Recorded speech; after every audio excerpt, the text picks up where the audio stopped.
Basketball time on BTN. Shon Morris joins us. Shon, I was thinking over the weekend about how great some players have been playing this year.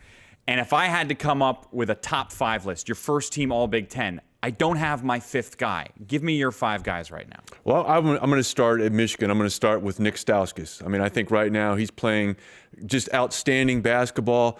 Gary Harris from Michigan State. I love what Adrian Payne has done, but I think right now, Mike, he's missed too many games. He's missed 7 games. You also have to can't overlook the job Keith Appling's done. He's been injured. Devin Marble, an outstanding senior season. Aaron Craft, a lot of people get caught up in scoring and all those sorts of things. That is a guy that has impacted games throughout his career on both ends of the floor, however, most notably defensively. And then the 5th spot, I went back and forth with a lot of people. Actually, with the 4th and the 5th spot, you can make a case for Kevin Yogi Ferrell. You could certainly make a case for Sam Decker, but I went with Tran Petaway. And I just think that if he played at a program right now that might have a little bit more of a brand name, quote unquote, I don't think there'd be any question. I just don't think he should be penalized for playing at Nebraska that's kind of ascending right now. He has had such an impact on that program, not only just with his stats, but how he has kind of elevated the whole enthusiasm around that program. So right now, those would be my 5. I'm not saying that that's etched in stone or even chiseled. And there's still a lot of time to go in these games too, but I think it's fascinating. Petaway, and the more they keep winning, the more he keeps playing that well, the more I think he rises. I mean, I think that's my list, but I might have him as my 4th guy and Kraft as my 5th. He's been a remarkable story. Speaking of Nebraska and remarkable, let's go to your power rankings. Start with number 5. Where are your 5 best teams right now in the Big Ten? Well, I don't think you can overlook the Nebraska Cornhuskers. I mean, they may not be 5th in the standings right now, but this is a program defensively that has just locked people down. I like the way they're playing defensively. Guys like Benny Parker and David Rivers are coming in and impacting the game on that end of the floor. So I have them right now at number 5. At number 4, the Iowa Hawkeyes. This is a team that I think has a chance to make a really good run in the NCAA tournament. They've kind of hit a little bit of a rough spot, losing a couple of games that it could have gone either way. But you take a look at their depth, Mike, and the fact that on a Thursday, Saturday, or Friday, Sunday, they can throw 10 or 11 guys out there and withstand some foul trouble, a lot of multiple ways that they can score and beat you and get a little bit up-tempo.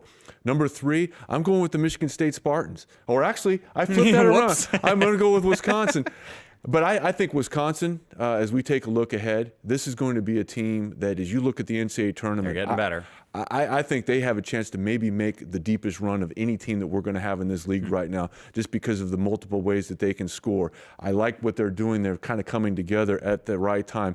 Michigan State, if they're able to get all the players healthy, which is a big if. But you've seen what the job that Adrian Payne can do for them and his ability to impact the game. He was my preseason player of the year, and if he'd be healthy throughout the whole year, he'd get my vote right now again. But he's just missed 7 games. And I just think right now, number 1, you have to put Michigan up there. They've beaten the Spartans twice. The job that Nick Stauskas is doing for them, they're able to really lock you down defensively. They take care of the basketball. So I think right now, to the winner go the spoils in terms of this particular power ranking. But keep an eye on Wisconsin. I just think that this is a team that is probably better built for the NCAA tournament than maybe at any other time during the tenure of Coach Bo Ryan. Well, let's stay on that for a second. So I was talking with Mike DeCourcy over the weekend, and he said, Mike, it's not crazy to think if they win this game against Iowa, they're starting to be in the conversation for a 1 seed. In fact, he used even more stronger terms than that.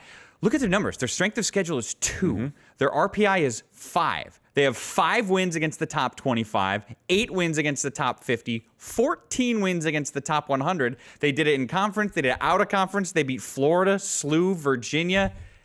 It's not crazy to think that if they keep winning, they should be in the discussion for a 1 seed. And, Mike, every team goes through a little bit of a rough patch. I don't care who they are. Syracuse is seeing it now. The only team that is still unblemished is Wichita State. We'll see how that unfolds for the Shockers.